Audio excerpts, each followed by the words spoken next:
Bonjour à toutes et à tous. Pour ceux qui ne me connaissent pas, je m'appelle Patrick Mbeko. Je suis auteur de plusieurs ouvrages sur les conflits armés en Afrique. Alors, mon intervention d'aujourd'hui va porter sur le discours de M. Joseph Kabila, l'ancien président Joseph Kabila, dont le discours a suscité et continue de susciter de nombreuses réactions en RDC et même dans la diaspora congolaise. Alors, beaucoup de choses ont été dites sur ce discours. On a reproché à l'ancien président d'être le véritable patron du M23, comme l'a souvent répété le président Tshisekedi. On lui a reproché d'être passé par Goma, fief du M23 qui est soutenu par le Rwanda. Et on a même critiqué, on lui a reproché de n'avoir pas critiqué le Rwanda dans son discours. Personnellement, je m'inscris en porte-à-faux avec toutes ces observations et je vous dirai pourquoi. Mais avant d'aller plus loin, je dois quand même dire que je ne suis pas l'avocat de M. Joseph Kabila, encore moins celui du M23 ou du Rwanda, et je ne suis pas non plus un soutien de Félix Tshisekedi. Je suis obligé de dire ici que je n'ai pas de conflit d'intérêt et je n'ai pas de conflit d'intérêt avec qui que ce soit à Kinshasa ou à Goma ou même au Rwanda. Je le dis parce que la plupart des gens qui parlent du Congo aujourd'hui sont des gens qui sont en conflit d'intérêt avec l'une des parties prenantes, raison pour laquelle ils ont de la difficulté à être objectifs et impartials dans le traitement des événements qui se déroulent aujourd'hui en RDC dans notre pays. Alors, ceci dit, je reviens sur ce que je disais sur M. Kabila. On lui a reproché beaucoup de choses. J'ai même suivi le docteur Mukwege, notre prix Nobel de la paix, qui lui a reproché de n'avoir pas critiqué le Rwanda. Et il y a beaucoup de gens, j'ai suivi Christian Lisakwedo, qui a dit que l'arrivée de Joseph Kabila rappelle l'AFDEL, etc.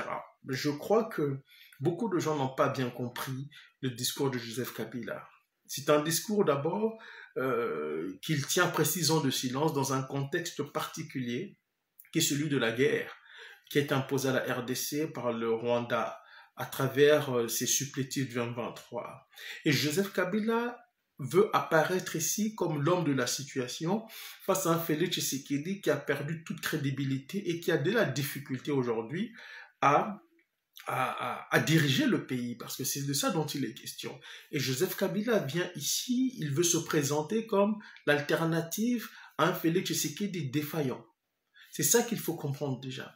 La deuxième chose qu'il faut comprendre, c'est que Joseph Kabila tient son discours. Dans son discours, il s'adresse aux Congolais. Mais il est pertinemment conscient que son discours a une résonance sur le plan régional et international parce que la plupart des pays africains, et notamment ceux de la région des Grands Lacs, suivent de très près la situation au Congo parce qu'une déflagration au Congo aura des répercussions terribles sur toute la région des Grands Lacs et même sur une bonne partie du continent. C'est la raison pour laquelle vous voyez beaucoup de pays se mobiliser pour essayer de trouver une issue à la crise qui déchire aujourd'hui la République démocratique du Congo. Et donc quand Joseph Kabila arrive dans ce contexte, il tient un discours, on voit bien que c'est un discours rassembleur, structuré, bien entendu avec une bonne dose de démagogie, parce qu'il y a beaucoup de démagogie dans son discours. Mais il n'en demeure pas moins que c'est un discours d'un homme d'État. Et donc, dans le contexte que je viens de relever, Joseph Kabila ne peut pas s'attaquer au Rwanda. Pour la simple et bonne raison que le Rwanda est l'une des parties prenantes dans la crise, et plus encore, et c'est ce que beaucoup de Congolais semblent ignorer, le Rwanda est en négociation avec la RDC sous l'égide des États-Unis. Et donc Joseph Kabila ne peut pas critiquer le Rwanda n'importe comment. En tant qu'ancien chef d'État et homme d'État, il sait qu'il ne peut pas le faire. Je peux vous donner un exemple très simple. On a posé la question au président Trump quand il est arrivé au pouvoir. On lui a dit, mais qu'est-ce que vous pensez de la Russie qui continue à bombarder l'Ukraine? Pourquoi est-ce que vous allez imposer des sanctions? Trump dit, je ne peux pas tenir des propos discourtois à l'égard de M. Poutine, vu que nous essayons de trouver une issue à la crise, à la guerre qui oppose l'Ukraine à la Russie. On a posé la même question à M. Dominique de Villepin sur l'Algérie. On lui a dit, mais M. Bruno Retailleau en France tient des propos incendiaires à l'égard de l'Algérie. Vous pensez que l'Algérie est dirigée par des dictateurs? Il n'a pas voulu répondre à cette question. Il a dit, en tant qu'homme d'État, je ne peux pas tenir des propos à l'emporte-pièce à l'égard de l'Algérie, alors que nous essayons de trouver des solutions avec ce pays. Et donc, si je vous ramène au cas congolais, c'est à peu près la même chose. Joseph Kabila ne peut tout simplement pas critiquer ouvertement le Rwanda qui est en discussion et qui est en négociation, en discussion de paix avec le gouvernement congolais sous l'égide des États-Unis. C'est aussi simple que ça. Alors, on lui a reproché d'être revenu en RDC par Goma. Mais ce n'est pas de sa faute. C'est le gouvernement congolais qui lui a retiré son immunité et qui veut porter plainte contre lui en l'accusant d'être le patron du M23. Il faut être suicidaire pour aller s'abandonner dans la gueule du loup. C'est aussi simple que ça. Je pense que les gens à Kinshasa manquent de clairvoyance et d'intelligence. On aurait dû laisser à M. Joseph Kabila ses humilités, attendre qu'il revienne au Congo. À ce moment-là, s'il revenait par Goma, on aurait dit, ben oui, on a des raisons de penser que M. Joseph Kabila est de connivence avec le Rwandais, c'est supplétif du M23. Mais vous lui retirez ses immunités et vous voulez qu'il rentre au Congo par Kinshasa. Il n'est quand même pas stupide, encore moins suicidaire. La faute revient au gouvernement congolais qui a manqué de clairvoyance et d'intelligence dans la gestion de cette histoire de M. Joseph Kabila.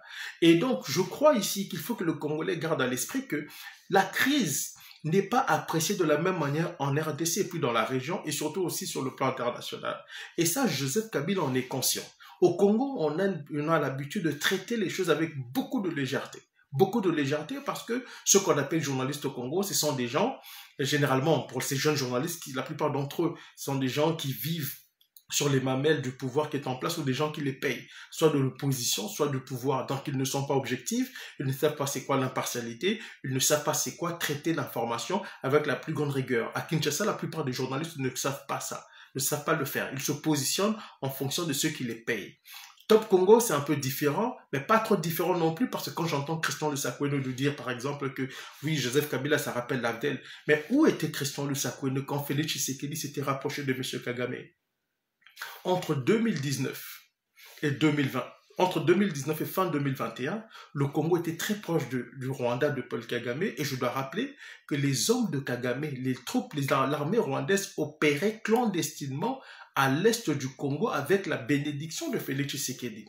Des opérations militaires conjointes ont été menées entre l'armée congolaise et l'armée rwandaise pour mater certains membres des FDLR. Où étaient les Christian Lusakoueno de tous ces politicards qui font du bruit aujourd'hui en accusant Joseph Kabila de tous les maux? Je ne suis pas ici pour défendre M. Joseph Kabila, que j'ai beaucoup critiqué dans notre livre Stratégie du chaos et du mensonge que j'ai coécrit avec Feu Honoré Ngbada, dans lequel je montre le rôle de Joseph Kabila comme cheval de Troie du Rwanda dans une certaine mesure. Mais aujourd'hui, quand j'analyse la situation, je ne peux pas me laisser aller à des analyses simplistes que j'entends à Kinshasa ou de la part des gens qui ont bouffé l'argent du régime de Kinshasa. Non, essayons d'être impartial, essayons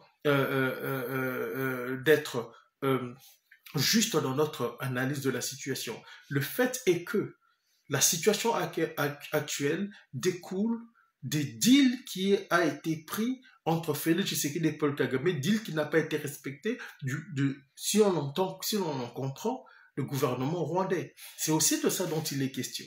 Moi, je n'ai pas vu des gens critiquer le Rwanda quand il opérait à l'est de notre pays. Et il faut le dire, Félix Tshisekedi est allé beaucoup plus loin dans la compromission que Joseph Kabila en 18 ans.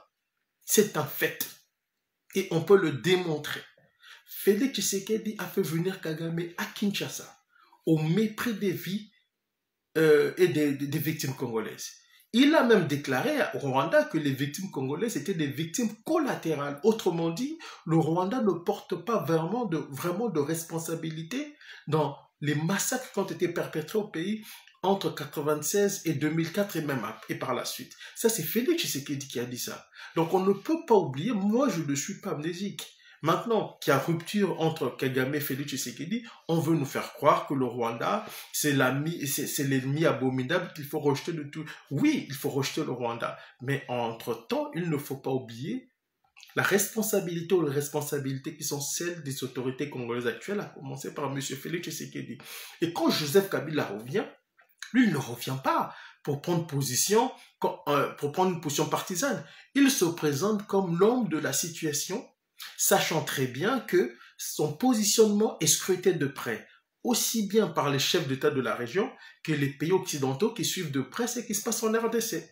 Et c'est la raison pour laquelle Joseph Kabila va discuter avec tout le monde, rôle qui devait revenir à M. Félix Tshisekedi. C'est Félix Tshisekedi qui aurait dû discuter avec les membres de l'opposition, avec les églises, les intellectuels, la société civile. Ça, c'était le devoir de Félix Tshisekedi. Il n'a rien fait de tout ça. C'est Joseph Kabila qui le fait. Et vous pensez que les pays de la région voient ça comment? Comment les pays occidentaux voient tout cela? Ils observent et se disent, celui, l'ancien chef d'État, est beaucoup plus sérieux que l'actuel chef d'État, l'actuel président. Et je dois rappeler un détail important que beaucoup de Congolais ignorent. Joseph Kabila a rencontré beaucoup de présidents africains, des anciens des présidents en exercice. Mieux, avant de quitter la RDC, il y a de cela 2 ou 3 ans, Joseph Kabila avait rencontré l'ambassadrice des États-Unis en RDC. Ils se sont entretenus pendant près de 3 heures à huis clos. Autrement dit, Joseph Kabila, aux yeux de beaucoup de diplomates et même de chefs d'État, apparaît comme une alternative crédible aux yeux de ces gens-là que Félix Tshisekedi, dont la parole ne pèse d'aucun poids et qui n'est plus beaucoup prise au sérieux au niveau régional mais aussi international. Et ça, c'est un détail important qu'il faut garder à l'esprit. Alors, faire des analyses que je vois, Joseph Kabila rwandais et tout ça, ne peut que desservir la cause du Congo. Ça ne nous rend même pas crédibles. Pour une raison très simple, Joseph Kabila a dirigé le Congo pendant près de 18 ans. Pendant qu'il était le président du Congo, je dois rappeler que Félix Tshisekedi est allé le voir pour le supplier de le nommer Premier ministre. Pendant qu'il était le président du Congo, Jean-Pierre Bemba était son vice-président. Pendant qu'il était le président du Congo, la plupart des opposants ou des membres des gens qui sont dans l'Union sacrée aujourd'hui étaient travaillés avec lui, l'ont soutenu. Quand j'entends certains d'entre eux, les Mendé, les Paloukou parler, je me dis un peu de décence, un peu de respect quand même à la mémoire des victimes congolaises, un peu de respect au peuple congolais, parce que vous avez soutenu Joseph Kabila au mépris de la vérité de fait qu'on vous présentait. Et aujourd'hui que vous êtes avec Félix Tshisekedi, vous voulez nous faire croire que vous aimez le Congo, que vous aimez Tshisekedi plus que tout. Non, vous n'aimez pas Tshisekedi. Vous aimez les postes qu'il vous a donnés. Demain, si Joseph Kabila avait un ascendant sur Tshisekedi, la plupart d'entre vous vont retourner leur veste et se ranger aux côtés de Joseph Kabila, et même du Rwanda. Parce qu'un homme comme Bende a fait toutes les rébellions du Congo. Pratiquement toutes les rébellions soutenues par le Rwanda et l'Ouganda ont eu Bende comme agent.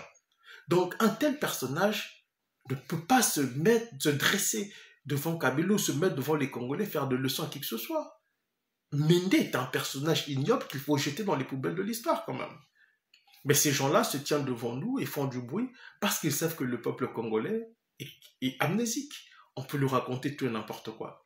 Alors, moi je crois aujourd'hui qu'il serait naïf du côté congolais de continuer à garder dans l'opinion publique le débat sur les origines rwandaises ou non, supposées ou non de Joseph Kabila. S'il faut l'affronter, il faut l'affronter sur le terrain diplomatique et aussi le terrain de la gestion de la gouvernance avec beaucoup plus de sérieux. Et j'avais préconisé dans une vidéo, j'avais demandé à M. Tshisekedi de mettre en place une véritable politique de cohésion nationale, justement parce que je savais que Joseph Kabila allait exploiter justement les failles au niveau de la gouvernance de M. Tshisekedi pour se présenter en alternative crédible. Et cela est en train de marcher. Je ne crois peut-être pas qu'il va venir pour prendre le pouvoir, mais je pense qu'il est dans une position avantageuse par rapport à Félix Tshisekedi parce qu'il a le soutien de beaucoup de chefs d'État de la région et même sur la scène internationale. Et Tshisekedi, qui est en négociation avec le Rwanda, se positionne juste pour préserver son pouvoir d'après ceux qui suivent de près la situation en RDC. Et donc à cette allure, il ne serait pas surprenant que Joseph Kabila arrive à tirer son épingle du jeu parce que, comme on dit, la nature a rendu vide. Et si Kabila est là aujourd'hui, c'est parce que Tshisekedi a échoué. Joseph Kabila avait été rejeté par tous les Congolais. Mais le chef de Félix Tshisekedi l'a ressuscité d'entre les morts. Et aujourd'hui, il est là parmi nous. Il faut composer avec. Je ne suis pas de ceux qui soutiennent ou suivent Joseph Kabila, mais en tant qu'observateur, en tant que chercheur intellectuel, je me dois de faire une analyse impartiale de la situation. Et de mon point de vue aujourd'hui, Kabila apparaît comme une alternative beaucoup plus crédible aux yeux de beaucoup de chefs d'État que Félix Tshisekedi. À qui la faute? À Félix Tshisekedi lui-même.